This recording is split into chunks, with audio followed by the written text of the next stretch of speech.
Students अस्सलाम वालेकुम। Sociology के एक और लेक्चर के साथ आपकी खिदमत में हाज़िर हूँ। जैसा आप जानते हैं कि पिछले 2 लेक्चर से हम जो हैं वो सोशियोलॉजिस्ट के ऊपर बात करें, और लास्ट लेक्चर में मैंने ऑगस्टे कॉम्ट के ऊपर वीडियो बनाई थी, उनके बारे में बात की थी, जो कि इनको फादर ऑफ सोशियोलॉजी भी कहते हैं। तो आज मैं बात करने वाला हूँ हर्बर्ट स्पेंसर के बारे में।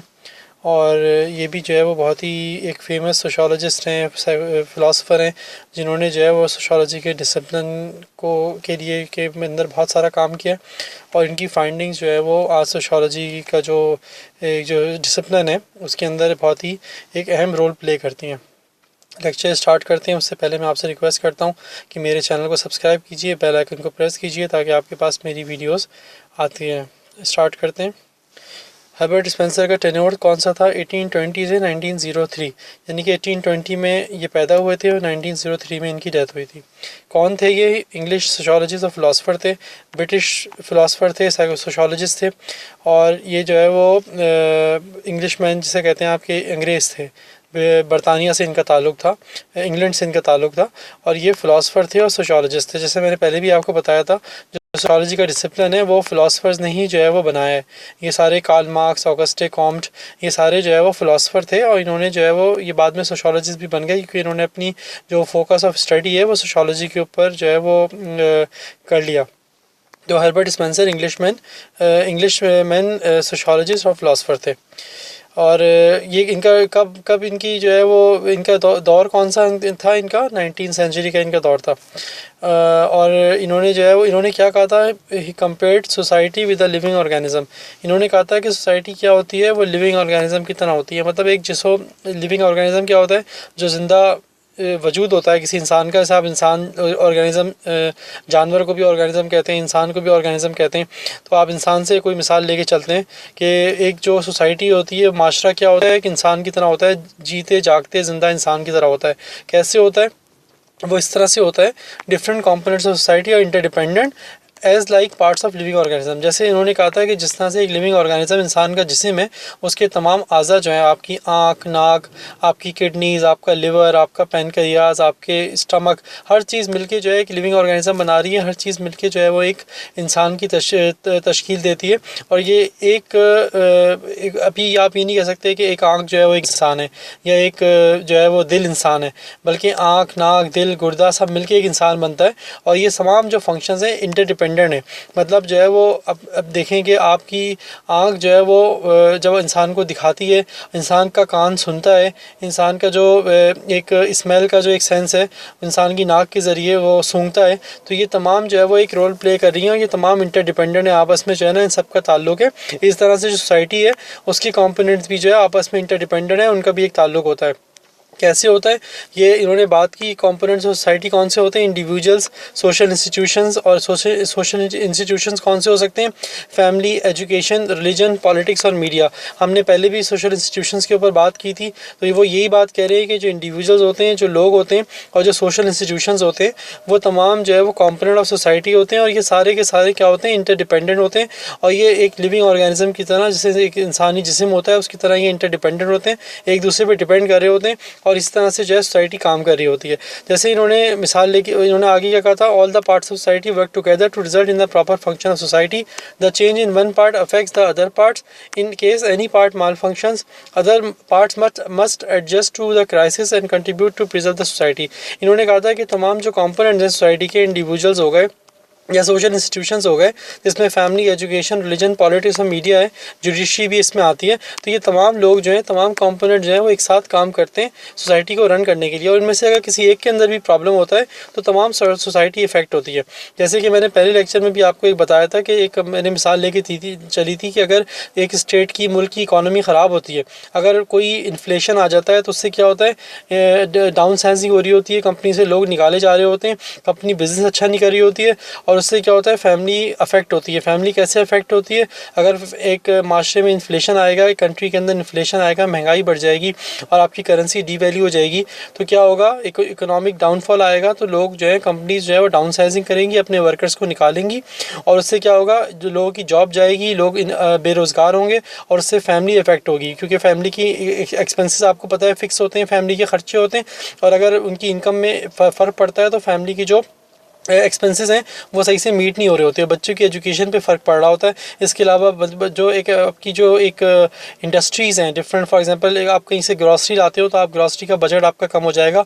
क्यों कम होगा? क्योंकि फैमिली का एक्सपेंस जो है वो कम हो गया, ज़्यादा है, और इनकम कम हो गई। और इनकम कम क्यों हुई है? क्योंकि इकोनॉमिक डाउनफॉल की वजह से कम हुई है। इस तरह से तमाम कंपोनेंट्स जो है वो इकोनॉमी हो गई या फैमिली हो गई या एजुकेशन हो गया या जो इंडस्ट्रीज़ हो गई, ये तमाम जो पॉलिटिक्स हो गई, ये तमाम जो है वो कंपोनेंट सोसाइटी के इंटरडिपेंडेंट होते हैं। और किसी एक पार्ट में भी अगर कोई पार्ट में ख़राबी होती है, किसी एक में भी प्रॉब्लम होती है, तो बाकी सारे पार्ट जो है एडजस्ट करते हैं। आगे चलते हैं। Spencer believes that society functions like an organism naturally, it corrects all it's defects and problems when government leaves it alone. अच्छा, हर्बर्ट स्पेंसर ने एक बड़ी इंटरेस्टिंग और बहुत ही अजीब सी बात की थी कि जिस तरह से एक लिविंग ऑर्गेनिज्म होता है, इस उसकी तरह सोसाइटी होती है, और तमाम उसके जो डिफेक्ट्स और प्रॉब्लम्स हैं, तमाम सोशल प्रॉब्लम्स जो हैं वो खुद ब खुद ठीक हो जाते हैं और नेचुरली ठीक हो जाते हैं, जिस तरह से एक जिस्म के होते हैं।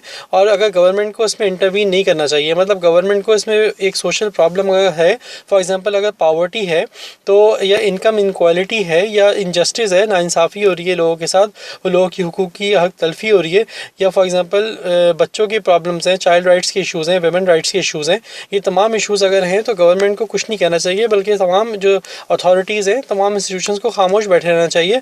और चूँकि सोसाइटी जो है वो नेचुरली खुद ब खुद जो है वो ठीक हो जाएगी। इन्होंने बड़ी अजीब सी बात की थी।